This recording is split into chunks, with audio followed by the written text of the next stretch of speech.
now, it's The Rob from 106.1 KISS FM here with my broadcast colleague. What's going on? It's Eric Cornish here with WKDQ, and it's the Thanksgiving Week Eve tradition. That's right. Or used to be. We've got an egg to hatch here, and it's all about Survivor Series. But before we get to Survivor Series and WWE, I guess it's fitting to talk about some big news for TNA. They probably got something to be thankful for this year. I would say so. They have a new TV deal on Destination America as the TV network. I've actually watched a couple times. Things like Mountain Monsters. There's some barbecue shows on there, some hillbilly shows, and hey, sounds like TNA is going to fit right in. I don't think I've got that channel either. I'm pretty sure I do, but anyway, I only have like 50 some channels, I think. So I don't think Destination America is one of them. Not that I watch TNA anyway. I did say they got something to be thankful for, I guess, because they have a TV deal now lined up. But I do think it's a step backwards from Spike TV. I think it's a substantial step backwards. I think it is too. The thing that needs to be fixed, and we've talked about it. It's creative. I think Dixie needs to have her hands out of things and find somebody who really knows wrestling and make a good product that's wrestling based and that's not a copy of WWE. That's what TNA needs. Got great workers on their roster, but who out there that's not working for WWE right now could be the best lead writer for TNA? First thing that comes to my mind, I can tell you. I'm taking Heyman out because Heyman works for WWE, but first thing that comes to mind is Vince Russo. Me too. If they take the chains off of him, let him do his thing, I think Vince Russo can do a great product. I agree. A lot of mixed opinions about Vince Russo, but if I had to pick which side I'm on, well, he can be a little crazy and out there sometimes. I'm pro Vince Russo. I think he's got a brilliant wrestling mind. He just needs someone like a Vince McMahon over top of him to curtail him sometimes and tell him, when something is a bad idea. He didn't have that in WCW. I agree. Nevertheless, like you mentioned, it is the Thanksgiving tradition, or now it's the Sunday before Thanksgiving tradition. If you want my honest opinion, while I'm looking forward to having you and friends over for the show, it's not a card I'm very excited about. No, overall, it's a really one, maybe two match card at this point. But there is some intrigue surrounding the main event. We'll get to that in just a minute. Sure. Let's start at the bottom here and work our way up. Before we start that, one last thing. My overwhelming feeling about this last month in programming on the WWE, on Raw and everything, sloppy. I feel like they did not know where they wanted to go with this thing a month ago. I feel like they didn't know where they wanted to go with this thing a week ago. And I feel like it's been thrown together and very sloppy and very unorganized, and to me, not a good build for a card of this size. It's interesting because 2 weeks ago we talked about with the whole build of Ryback, it was very, progressive. It was very, it's like, okay, focused and all that stuff. And then I felt like last week's Raw kind of took things in a different direction, as will SmackDown tomorrow night. And spoiler alert, we will reveal some things later on in this episode in case, you don't read the spoilers. We're going to let you know. And that'll, kind of round things out for where we're going here with Survivor Series. But let's start pre-show. This is interesting because you've got what is being labeled as new and improved Fandango, who we haven't seen on TV in a while. Mm-hmm. And I wonder what's new and improved about him. And he's facing question mark. We don't even know who he's facing. Officially, he's facing triple question mark. That's true. So... they don't have any idea. They don't know. One hand doesn't know what the other one's doing. It is on the pre-show, which means it's not going to be too crazy. But at the same time, you've got two things here to wonder about. Like, what is new and improved about Fandango? Two, who is he going to face? I don't know. Mm-hmm. And I don't think they know. I think they I think they do. You do? I think they do. Oh, so you think it'll be like a surprise? I don't know that I know, but I would say top guesses here. One, Chris Jericho. Oh, I think that's something different. One be Chris Jericho. Two, I would say perhaps Sami Zayn from NXT. Okay. And three, I would have said this had he not already been announced for the panel, would be Bad News Barrett. Almost time for him to return. My girlfriend's excited. And to come back as like a babyface, I think would be cool for him. But I don't know. I think Fandango will win no matter what because he's the focus of the new and improved thing, and I disagree. I will say whoever the mystery opponent is will beat the new and improved Fandango. Really? Yes. Okay, you know what? I'll Yep. take you up on that one, Cornish. Yep. Let me ask you before we get into the main card. First of all, that match, in my opinion, should be on the main card because Might as well. there's only 5 matches on the main card confirmed. As I'll of add right a now. fourth. Could be the bunny, maybe. No. I guess it could be. Let's. I also. Is it possible that another Survivor Series match will get thrown together? No. You don't think so? Not enough. Not enough people on the card because you're already using, a good deal Okay. of people on this card as it is. So So then let's talk about Team Natalya versus Team Paige. On Team Natalya, you have Natalya, Alicia Fox, Naomi, and Emma. And then on Team Paige, you have Paige, Cameron, Summer Rae, and Layla. Cornish, give it to me. Who's it going to be? there's no story to any of this.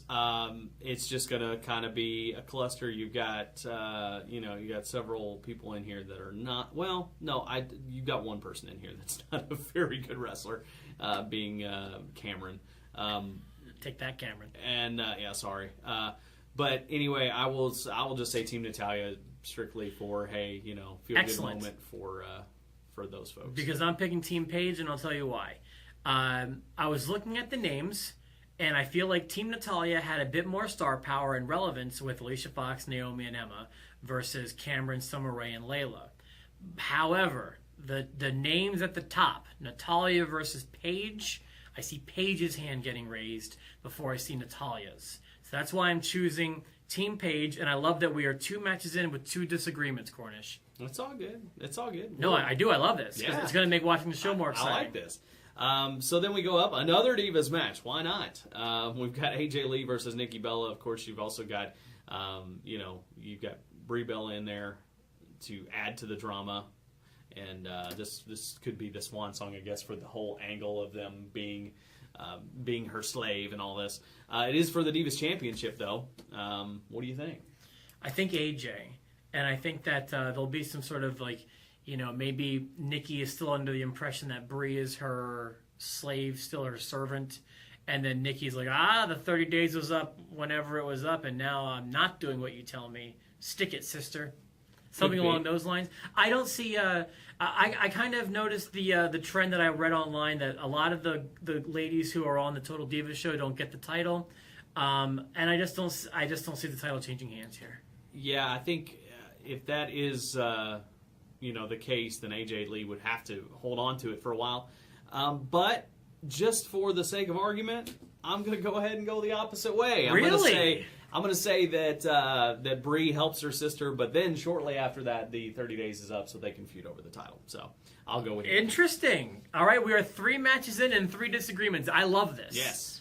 How about the Fatal 4-Way for the tag team titles? You have Goldust and Stardust versus the Usos versus The Miz and Sandow versus Los Matadores. All right, plain and simple, Miz and Sandow win the tag titles to further build them before their split that eventually happens. The end. I'm saying no title switch. Okay. I don't feel confident, but I'm sticking with Gold and Stardust. This is our best pre-pay-per-view segment we've done yet. I'm looking forward to watching this, and we're watching it together on Sunday. Yes, this will so be I'm fun. excited about this. I'm going to say no title switch just to keep with the theme of nothing exciting is going to happen on Sunday. So you got Golden Stardust on that one. Okay. All right, Dean Ambrose, Bray Wyatt. This was the hardest match for me to pick an outcome. Me too. And my answer for this one is Bray Wyatt. Yeah, I think we're finally going to agree on that one. I do not feel confident about this one. I don't either, but that's who I picked. Just offhand, I just think that this feud is going to last longer, and I don't know that it needs to, but I think it will. And I think Bray Wyatt takes this one somehow, and then they can lead into some kind of a gimmick match at TLC. This is a bad time for Ambrose to lose a somewhat high-profile match, I feel like. But I feel like the way they've been gearing this one up and all the writing, the focus has been very much on Bray Wyatt, and he's been doing a great job. They both have been. Yeah. But I see him coming out the victor. I do agree with you on that because I think losing the way he did the last time in Hell in a Cell was kind of shady, and I think he could have a shady loss again, and that's not good. That's going down the Ryback path, I feel like. But anyway, I'll pick Bray Wyatt anyway. So let's get to the main event. This is what the whole pay-per-view is going to be about. It is. Anyway. It's a one-match show. And Team Cena versus Team Authority. Now, I will say, leading into this week on Monday Night Raw, I thought I had a clear path of where things were going. I did not expect Sheamus to be put out in lieu of Erica Rowan. That surprised me, and I think that might have been a last-minute decision. I think so too. So, leading up to this point, I expected Team Authority to win. We disagreed there. We I talked about this. I expected them to win with either a betrayal or interference. I still would like to think that might happen because I mean what I saw was a betrayal by Ziggler, perhaps to Cena, or a betrayal from Sheamus. Now that Sheamus is out, he still could make an impact here and interfere and betray them. But now, spoiler alert. On SmackDown, Triple H makes the proclamation that if Team Cena loses, everybody on the team is fired. Now that seems a little far-fetched to me. Well, we all know what that means. It doesn't mean that they're all going home for the the next year or so. I feel like, and I felt this way the entire build. Ever since McMahon put the stipulation that Authority will lose power if they lose, that Authority will be losing. That was the overall feeling that I had, and I feel like a whole lot opens up storyline wise once the Authority loses power, heading into something like WrestleMania, where I do think Triple H is going to wrestle somebody. I still think it's going to be Orton, and I do think that the how Team Cena wins will be more important. Right. Will it be an interference by, like you mentioned, Sheamus, like you mentioned Ziggler, or like I know Ziggler's in the match, but will it be a betrayal? Will it be something like Orton, which is kind of what I'm thinking strongly. And now I'm thinking that too, and that's kind of if I see Team Cena winning. Do I see it just being, Cena just going crazy and beating everybody, or is there something else to it? And I think Orton interfering would be smart. I think this will be the spark for a major feud possibly leading into WrestleMania, and that's what we'll take from Survivor Series. Okay. All right. Well, yeah, I'm going to go with Team Cena. Maybe some interference from Orton there. So we disagree on 4 of the 6 segments. And I'm pretty excited about that. Yeah, so we shall see what happens. But thank you, and let us know what you think about Survivor Series. If you have any scenarios that are going to happen. I had a much more planned out thing before they made this Team Cena gets fired thing, and now I just don't think any of that matters. So. And we're going to find out on Sunday who is in that giant egg. Yeah, that's right. Cannot wait. Could it be balloons? All I know is whatever is in that egg is going to change the world. That's what I know. What is in that egg is of utter importance. We should focus on nothing else. And that's not a bunch of gobbledygook. This is the Enhancement Talent.